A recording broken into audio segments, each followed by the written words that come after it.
Hello ladies and gents, how you doing? I need to picture the scene. There's a young Epic Adam, that is more, riding a ZX6R, my very first big bike.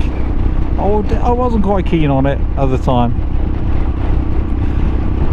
and I was riding it fairly far for me to go swap it with a Mk1 Suzuki Bandit, a very tired looking Mk1 Suzuki Bandit. On my way there, I wasn't thinking much about the Bandit. I didn't know too much about them. I just knew that I'd probably prefer it over the ZX6R. I get there late. The guy who I'm going to swap the bike with is 6 foot tall, skinhead, bodybuilder with a tattoo on his face. I say to him, let's go in this pub and we'll do the paperwork, and he was scared. He was too scared to go into the pub. I pick up the Bandit straight away. I love it, absolutely love it, but it needed some work. I tried my best to repair it. I spent probably the first year, maybe two, repairing any mechanical issues. Not myself, getting someone to do it because I'm not that good. Getting the fork seals done, getting other bits and bobs done, you know what I mean, making it run smooth, and it did. It ended up running really well, very well indeed. So the only thing left was the cosmetics. The tank was faded, it had some scratches here and there, and it was a Mk1 Bandit. It was actually made in 1995 and it was released in 1996. I went and got a quote for getting it resprayed, and that was expensive, man. That was expensive. And then what did I find?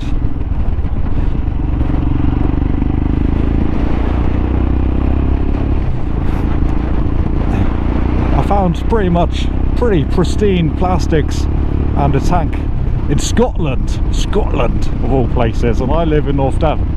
That's pretty much as far away as you can get while staying on the same island.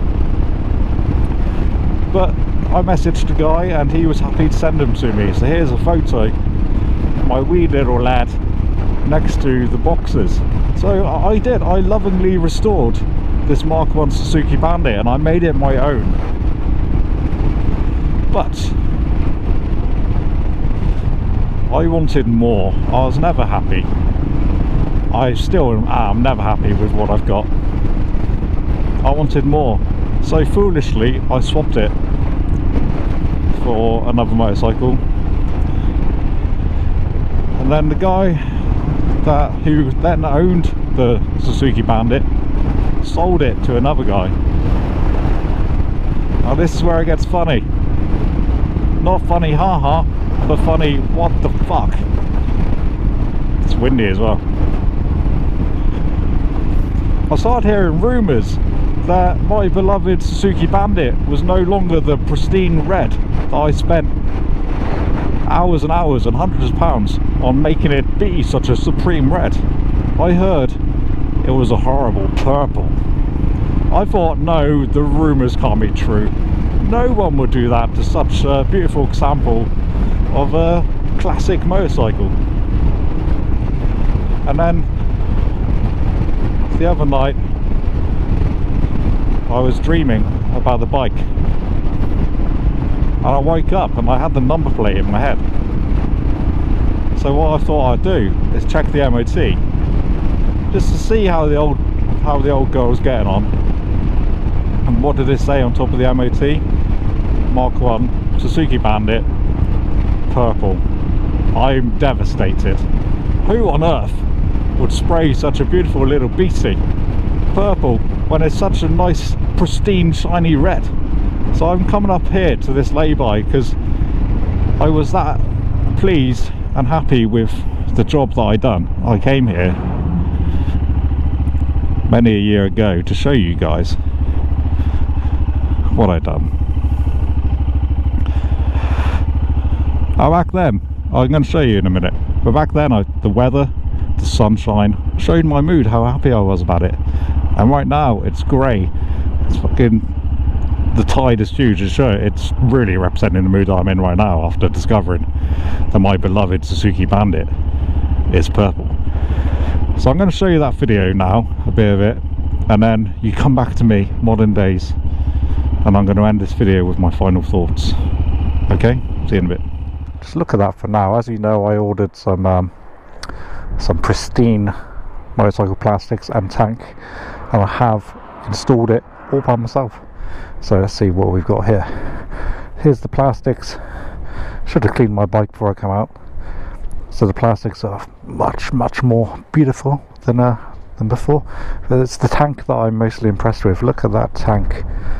Oh baby, that is a impressive tank. That was in storage for 20 years.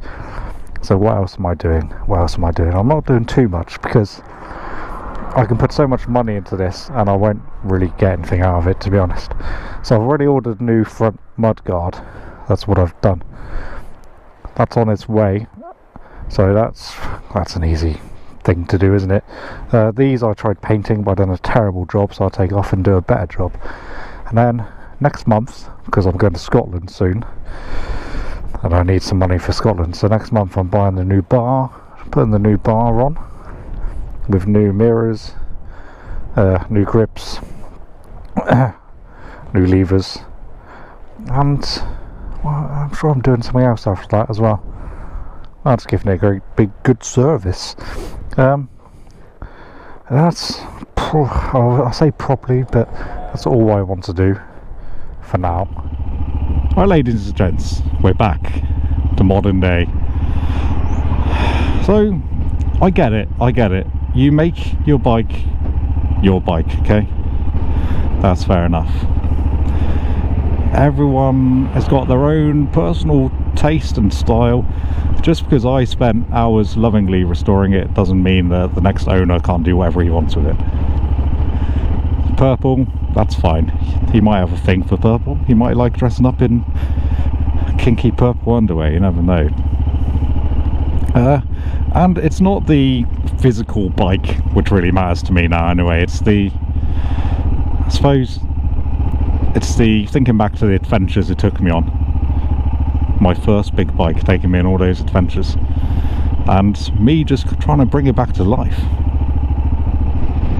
which I accomplished, and now someone else is loving it. So, ladies and gents, are there any bikes out there that you have sold? Have you followed them up? Where are they now? Do you ever wonder that? Anyway, I'll see you on the flip flop. Ciao for now.